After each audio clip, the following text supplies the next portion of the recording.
여기까지 우리를 도우셨습니다 라는 제목으로 말씀을 잠깐 나누도록 하겠습니다. 오늘의 사건의 배경은 이래요.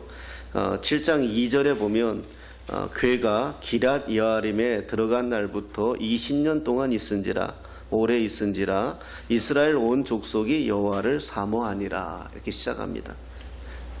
법궤, 괴, 법궤예요. 하나님의 법궤, 성막 안에 있는 법궤죠. 예, 그 법궤를 이스라엘 사람들이 어땠냐 하면 전쟁터에 나가면서 이 법궤를 들고 나가면 이길 거다라는 미신적인 신앙 때문에 전쟁터에 나가서 대패를 하고 그리고 법궤를 빼앗겨요. 있을 수 없는 일이죠.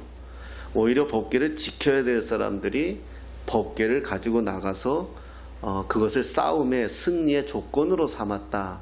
이것은 이들의 그 신앙의 상태를 우리가 볼 수가 있는 거죠. 그래서 빼앗겨요. 무려 20년이라는 시간 동안 이스라엘의 성막 안에는 법궤가 없었어요. 법궤가 그 당시에는 하나님의 임재의 상징인데, 그러니까 하나님이 안 계신 상태에서 그들은 제사를 드렸다라고 보아도 상관이 없죠. 그런 상황에 더구나 성막 안에 있어야 될 법궤가 아비나답이라는 개인의 집에 오랫동안 방치되어 있는 상태가 돼버린 거예요. 이스라엘의 영적인 상태, 상황을 말씀해 주는 거죠. 이때 이스라엘 온 족속이 여호와를 사모하니라 이렇게 말하잖아요. 그래서 사모하니라 이 말씀을 찾아봤어요. 찾아보니까 슬프다, 애곡하다 이 말이 더 많아요. 더 커요. 그러니까 우리가 말하는 사모, 기다린다 이런 의미보다 슬프다, 애곡하다. 그러니까 이스라엘 백성들이 슬픈 거예요. 법궤가 오랫동안 돌아오지 못하는 거에 대해서 애곡하며 슬퍼 있는 상태 라는 거죠. 그런데요, 초점은요, 성경을 자세히 들여다보면 사실 이들은 법궤가 돌아오지 못한 것에 대한 슬픔도 있지만 자신들의 삶이 슬픈 거예요. 삶이. 왜냐하면은 5장에서부터 쭉 성경을 보면은요, 블레셋과의 전쟁을 취하면서 법궤 빼앗겼죠. 또 애굽하고의 전쟁을 하면서 대패했죠. 이러다 보니까 또 그들의 억압이 있죠. 이런 상태니까 극심한 국내 그 이스라엘 정세가 아주 가난한 상태, 불안한 상태, 이런 상태예요. 그러니까 소망이 없는 상태가 돼버린 거예요. 그러니까 원인을 찾게 된 거겠죠. 법궤가 없어서 빼앗겨서 이런 일이 있는가 보다. 아마 그런 의미에서 슬픈 마음을 가지게 돼요. 자, 이럴 때 하나님의 사람은 어떻게 하는지 찾아봐야 돼요. 세상은 항상 불안해요. 세상은요, 항상 힘이 들어요. 생각해 보세요. 우리 인생이 기쁠 때가 얼마나 있어요? 사실 얼마나 되겠습니까? 가난한 자나 부한 자나 많이 배운 자나 적게 배운 자나 세상은 항상 불안하고 흔들려요. 그 가운데서 우리 예수 믿는 사람들은 뭘 찾아내야 되느냐? 이걸 어떻게 해결해 나갈 것인가를 찾아야죠. 정치 얘기는 정말 싫지만 요즘 대선을 앞두고 너무 속상한 게 이런 거잖아요. 우리 백성들을 어떻게 먹여 살릴지, 지금 이 전 세계의 이 혼돈의 팬데믹 시대에 우리 대한민국이라는 이 나라를 어떻게 이끌고 갈지 이런 얘기는 전혀 없고 맨 그 마누라 그 추정 60분들만 하고 있으니 속상하죠. 믿음의 사람은 그러면 안 돼요. 네, 믿음의 사람은 이걸 어떻게 해결해 나갈 것인가. 그때 사무엘이 등장하죠. 사무엘 7장 3절에 사무엘이 이렇게 제안을 합니다. 사무엘이 이스라엘 온 족속에게 말하여 이르되 만일 너희가 전심으로 여호와께 돌아오려거든, 그러니까 돌아오지 않았다는 거잖아요. 아직 돌아오려거든 이방 신들과 아스타롯을 너희 중에서 제거하고, 이거 우상이잖아요. 너희 마음을 여호와께로 향하여 그만을 섬기라. 그리하면 너희를 블레셋 사람의 손에서 건져내시리라. 아멘. 제안하는 거예요. 원인이 우리가 지금 가난하고 우리가 지금 불안하고 우리가 지금 힘든 것은 법궤의 문제만이 아니고 우리 상황의 문제만이 아니고 너희들 마음에 전심으로 하나님을 사랑하는 마음을 잃어버렸다. 너희들 마음에 이방신들하고 아스다롯을 제거해라. 그리고 하나님께로 돌아와라. 이렇게 얘기하는 거예요.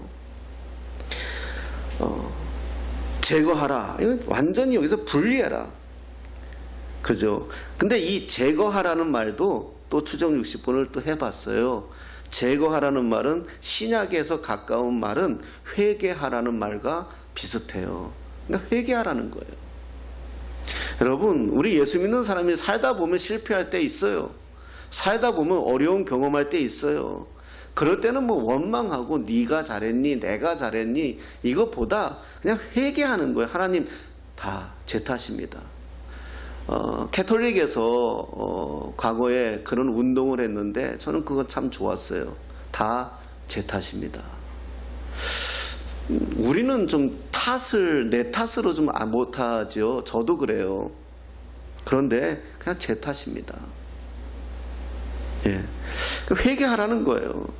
그러면 어떻게 하겠다? 하나님이 너희를 블레셋 사람의 손에서 건져내신다. 자, 2021년 마지막 주일을 보내고 있어요. 오늘 이 시대, 이 나라, 또 함께 예배를 드리는 저와 여러분들에게 주시는 말씀이 바로 이 말씀이에요. 저는 그렇게 이 말씀을 받았어요. 예. 건져내리라. 그리고 여호와께로 돌아와라. 네, 돌아와라. 그럼 건져내겠다. 주님이 우리에게 주시는 약속이신 줄을 믿으시기를 예수님의 이름으로 축복합니다.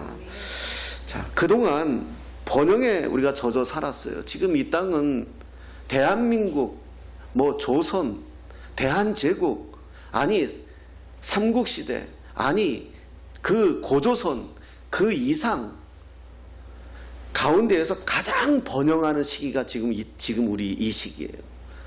5,000년 역사에 보면은요, 4년마다 한 번씩 전쟁을 치른 꼴이었어요, 우리나라가. 그리고 정확하지는 않지만 약 5,000번 정도의 외침을 받았대요. 한 번도 우리가 남의 나라 침략한 적은 없어요, 이 나라가. 4년마다 전쟁을 치른 내전이든 외전이든 그런 나라였고요. 지금이 한 6.25 전쟁 끝난 50년, 한 70년 됐잖아요. 이 70년 기간 동안이 대한민국이 지금 최고의 번영의 기간이에요. 여기에 우리가 너무 오랫동안 젖어 있는 것 같아요. 그러다 보니 어떤 게 생겼다? 안전하다고 마음을 가지게 돼요. 뭐든지 안전하다. 그런데 정말 그럴까요? 안 그렇더라고요. 바이러스 하나로 온 세상이 스톱되는 그런 세상이 돼버렸어요. 이게 인간의 연약함을 우리는 적실하게 알게 되는 상황이 돼버렸어요. 이스라엘 백성들도 마찬가지입니다. 사무엘이라는 위대한 신앙의 지도자가 이끌고 가면서 이스라엘은 평안을 맛봤어요. 그런데 외침을 경험하면서 나라가 완전히 무너지면서 이제 다시금 자기들의 연약함을 보게 된 거죠. 그때 외치는 소리가 뭡니까? 돌아오라는 거예요. 돌아오라. 4절에 이렇게 말씀합니다. 이에 이스라엘 자손이 뭐라고 하답합니까? 바알들과 아스타롯을 제거하고 여호와만 섬기니라. 아멘. 원인을 알게 된 거죠. 그렇습니다. 동의합니다. 맞습니다. 바알은 그 당시에 풍요의 신이거든요. 이방신들이. 그래서 이스라엘 백성들이 영적으로 타락하니까 몰래 섬긴 거예요. 집안에다 몰래 우상을 갖다 놓고요. 하나님을 섬긴다 하면서도 왜? 부자 된다니까. 풍요의 상징이었거든요. 바알 신은요. 아스타롯은 여성적인 이미지를 가지고 있었고 다산 이런 그런 상징이었고요. 그걸 회개한 거예요. 이제 알게 된 거예요. 하나님이 원하시는 것은 법궤가 문제가 아니라 너희들 마음에 있는, 너희들 가정에 있는 바알과 아스타롯 같은 이런 우상을 제거해라. 그리고 돌아오라. 이렇게 하나님이 사인하고 있는 것을 우리가 알 수가 있습니다. 그러자 백성들이 이렇게 동의를 하니까 사무엘이 대책을 삼죠. 그 삼는 이유가 뭐라고 얘기합니까? 사무엘이 5절에 보니까 사무엘이 이르되 온 이스라엘은 미스바로 모이라. 이게 미스바의 회개 운동이에요. 지금도 이렇게 뭐 기도회를 하거나 뭐 하면 미스바 성회 이렇게 하는 이유가 이 제목을 갖고 이야기하는 거예요. 미스바에 모여 물을 길어 여호와 앞에 붓고 종일 금식하고 거기에서 이르되 우리가 여호와께 범죄하였나이다.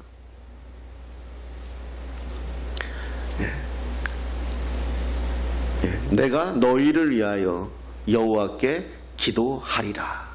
내가 너희를 위하여. 회개가 있어야 기도가 응답이 됩니다. 회개가 있어야 기도가 응답이 돼요. 여러분, 우리가 이 트리를 하고 있는데 이 트리에도 상당히 많은 의미가 있어요. 사실은요. 뭐냐면 맨 위에는 별이잖아요. 그죠? 별. 예수님의 그 동방박사들이 별을 보고 찾아온 것을 의미하고, 그리고 저기 동그란 것들이 사실은 사과를 의미해요. 사과. 그래서 원래는 빨간 동그라미를 많이 달아요. 사실은. 그래서 그게 뭐냐 하면 죄를 상징해요. 죄. 우리 선악을 알게 하는 나무를 다 사과로 표현했잖아요. 과거에. 그리고 저기 그 눈은 이렇게 감아놓고 그러잖아요. 보통 반짝반짝하게. 눈은 죄를 덮어주는 그 보혈을 상징하고요. 이런 원래 상징들이 있어요. 마찬가지로 무슨 얘기를 하고 싶으냐 하면 이 죄를 덮어주는 이 틀이 하나에도 죄를 이야기하고 죄를 덮어주는 십자가의 보혈을 의미한다는 것을 이야기합니다. 마찬가지로 회개가 있어야 기도가 응답이 된다. 자, 6절에 자 이제 그들이 미스바에 모여 물을 길어. 이것도 상징적인 행위예요. 물은 중동 지역에서는 생명을 의미해요. 물은 귀한 거예요. 우리나라처럼 뭐 500원만 주면 1000원만 주면 냉장고에서 이렇게 물 살 수 있는 그런 거 아니잖아요. 이 시대는요. 물이 생명이었어요. 제가 그 이집트에 가봤는데요. 그 유목민들을 내가 갑자기 기억이 안 나는데 유목민들을 뭐라고 하는데 이 사람들은 목욕을 뭘로 하는지 아세요? 나 그거 보고 놀랐어요. 모래로 해요. 모래가 우리처럼 이런 모래가 아니고요. 물의 분자처럼 굉장히 작아요. 결국 물로 우리가 씻는 거는 분자가 작기 때문에 씻음이 되는 거예요. 물이 이렇게 분자가 이렇게 우박처럼 크면 이게 씻어지지 않잖아요. 물이 이렇게 사실은요, 이렇게 액체지만은 면면이 살피면 다 조그만 알갱이 같은 분자예요. 그러니까 그 모래로 이렇게 샤워를 하는데 되더라니까요. 그만큼 물이 부족해요. 그런 나라에서 물을 퍼다가 붓는다. 물을 갖다가 붓는다는 행위는 이거는 생명을 드리겠다는 의미예요. 다 드리겠다는 의미예요. 그리고 또 금식을 한다는 거죠. 먹는 것은 우리가 맛있게 먹지만 생명 보존이잖아요. 사실은요. 우리가 먹는 것은요. 그러니까 내가 내 스스로 내 생명은 보존하지 않겠다는 의미예요. 하나님이 살려주시면 살고 하나님이 죽이시면 죽겠습니다. 내 생명은 주님 거니까 나는 이렇게 사느니 정말 주님의 은혜 아니면 안 됩니다. 이것을 고백하는 게 금식이죠. 여기 그대로 새기나시고요. 제가 하나 찾아서 읽어드릴게요. 이사야 말씀인데요. 이사야 58장 6절에 이런 말씀이 있어요. 제가 읽어드리겠습니다. 이것이 58장 5절 말씀입니다. 이것이 어찌 내가 기뻐하는 금식이 되겠으며 이것이 어찌 사람이 자기 마음을 괴롭게 하는 날이 되겠느냐. 그의 머리를 갈대같이 숙이고 굵은 배와 재를 펴는 것을 어찌 금식이라 하겠으며 여호와께 연락될 날이라 하겠느냐. 내가 기뻐하는 금식은 흉악의 결박을 풀어주며 멍에의 줄을 끌어주며 압제당하는 자를 자유하게 하며 모든 멍에를 꺾는 것이 아니겠느냐. 아멘. 금식의 역사, 금식의 효과가 이거예요. 흉악의 결박을 풀어주고 멍에의 줄을 끌어주고 압제당하는 자에게 자유를 주고 멍에를 꺾는 것이 금식의 역사라는 거예요. 그래서 우리가 살면 묶여있는 게 있잖아요. 뭐가 뭔지 묶여있는 게 있어요. 뭐 사는 게 뭔지 모르게 내가 이렇게 묶여있는 게 있어요. 사람의 관계에서도 물질적인 면에서도 그럴 땐 금식을 선택하죠. 이걸 내 스스로 풀 수 없으니까요. 하나님이 풀어주셔야 된다는 걸 알기 때문에 하나님 앞에 금식을 하는 거예요. 우리 목회자들도 목회하다가 한 번씩 금식하러 올라간단 말이에요. 그건 다른 거 아니에요. 그냥 하나님 앞에 뭔가 이건 잘 아닌 것 같습니다라고 느껴질 때 우리가 금식을 선택하죠. 사나 죽는 것이나 다 하나님께 있다. 자, 이러자 이렇게까지 백성들이 반응을 하자 미스바에서 완전한 회복이 일어나기 시작합니다. 그런데요, 그때 사단은요 꼭 공격해요. 꼭 그때 방해해요. 잘 안 될 땐 방해 안 해요. 내버려둬도 망해요. 근데 뭔가 좀 잘 되려고 시작할 때 전문 용어로 택도 아니게 뭔가 태클이 들어와요. 사람하고 관계도 그래요. 이제 뭔가 그 사람하고 좋아졌는데 뭔가 탁 들어와요. 그래서 눈에 안경을 끼게 만들고 그래요. 우리 아이들도 그래요. 이제 뭔가 공부를 해야 되겠다고 마음을 먹고 작심을 하고 책상 머리에 딱 앉는 순간 전화 오기 시작해요. 이거 경험해 본 사람은 알아요. 탁 금식을 하며 난 기도에 전념할 거야. 난 3일 동안 난 기도에 응답받지 않으면 난 안 내려갈 거야. 마음 먹고 딱 하면 교회에 무슨 일이 생겼대요. 좀 경험해 본 사람은 알아요. 예. 그렇게 와요. 10절에 사무엘이 번제를 드릴 때에 블레셋 사람이 이스라엘과 싸우려고 가까이 오매. 예. 블레셋이 도전에 싸움을 걸어오는 거예요. 이스라엘 사람들에게 블레셋은요 두려운 존재예요. 싸웠다면 졌지요. 또 법궤까지 뺏겼잖아요. 그러니 블레셋은 이제 뭔가 미스바에 모여가지고 회개를 하고 금식을 하고 물을 갖다 붓고 하나님 앞에 이제 한번 믿음으로 살아보겠다고 할렐루야 하고 있는데 들려오는 소리가 뭡니까? 블레셋이 쳐들어왔다는 거예요. 이건 다 깨지는 거죠. 하지만 지금의 하나님이 달라요. 그러니까 전에 블레셋이 쳐들어왔을 때의 하나님과 이스라엘 백성들의 상태는 상관이 없어요. 싸움은 하나님께 있어요. 내 상태 아니에요. 하나님께 있어요. 전에 블레셋이 쳐들어왔을 때 하나님이 이스라엘을 바라보는 마음과 지금 블레셋이 쳐들어왔을 때 하나님이 이스라엘을 바라보는 마음은 달라요. 왜? 이젠 돌아왔거든요. 하나님 앞에 금식하며 생명과 같은 물을 쏟으며 하나님 앞에 회복을 구하며 하나님 앞에 나오는 것을 하나님이 받으셨거든요. 그러자 어떻게 합니까? 이제 하나님께서 반응하시죠. 그게 7절 8절 말씀이에요. 제가 읽어드릴게요. 이스라엘 자손이 미스바에 모였다 함을 블레셋 사람들이 듣고 그들의 방백들이 이스라엘에 치러 올라온지라. 이스라엘 자손들이 듣고 블레셋 사람들을 두려워하여 이스라엘 자손이 사무엘에게 이르되 당신은 우리를 위하여 우리 하나님 여호와께 쉬지 말고 부르짖어 우리를 블레셋 사람들의 손에서 구원하시게 하소서 하니. 사무엘이 젖먹는 어린 양 하나를 가져다가 온전한 번제를 여호와께 드리고 이스라엘 위하여 여호와께 부르짖음에 여호와께서 응답하셨더라. 아멘. 응답하시는 하나님 신나죠. 기도할 때마다 막 역사하시는 하나님 신나죠. 그러지 않나요? 오늘 기도하고 마음이 들떠서 정말 하나님 앞에 막 그러고 있는데 정말 그 기도가 응답됐다는 소리가 들려오면 신나죠. 예. 여러분, 오늘 사건에서 우리가 보는 것은 무엇입니까? 2021년 마지막 주일을 보내면서 이제 21년 일주일 정도 남은 이 시점에 여러분에게 블레셋은 무엇입니까? 저와 여러분들에게 블레셋은 뭐예요? 아킬레스가 뭡니까? 뭐만 공격해오면 우린 두렵습니까? 무엇이 공격해오면 우리는 힘이 듭니까? 사랑하는 사람의 말 한마디입니까? 아니면 물질입니까? 돈입니까? 건강입니까? 우리가 아스타롯과 바울과처럼 여기고 있는 게 뭡니까? 사단은 그걸 가지고 공격해 오지 않겠습니까? 우리는 무엇 때문에 두려워합니까? 우리는 무엇으로 불안해합니까? 오늘 성경은 이걸 우리에게 말씀해 주시는 거예요. 우리가 약한 게 있다니까요. 손병훈이에게도 약한 게 있어요. 그것만 공격하면 손병훈이도 막 정신이 없어요. 여러분들에게도 있을 겁니다.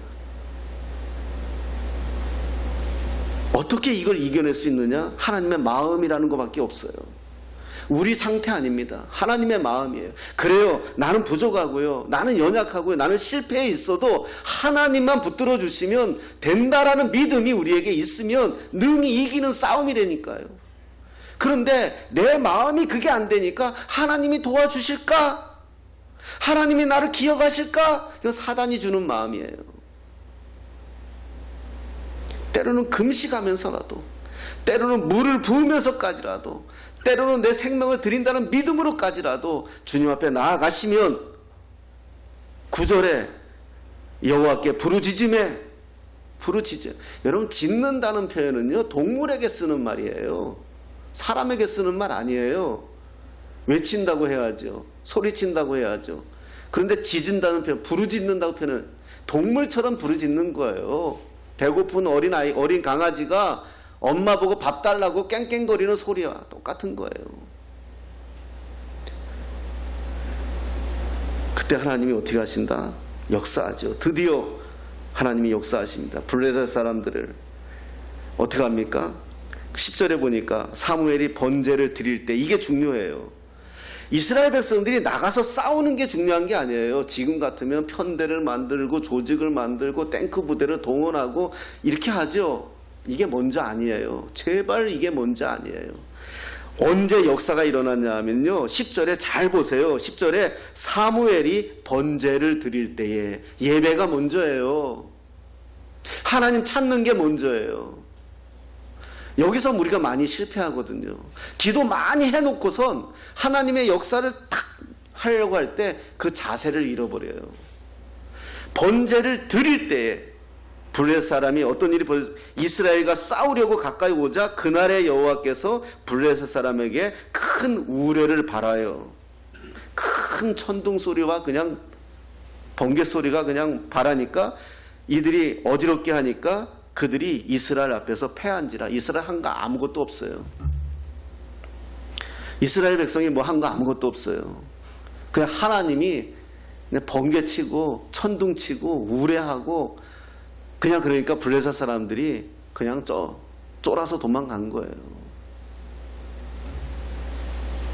그러자 어떡합니까? 이스라엘 사람들이 한 거랑은 이거밖에 없어요. 11절에 이스라엘 사람들이 미스바에서 나가서 블레셋 사람들을 추격하여. 신나죠. 예.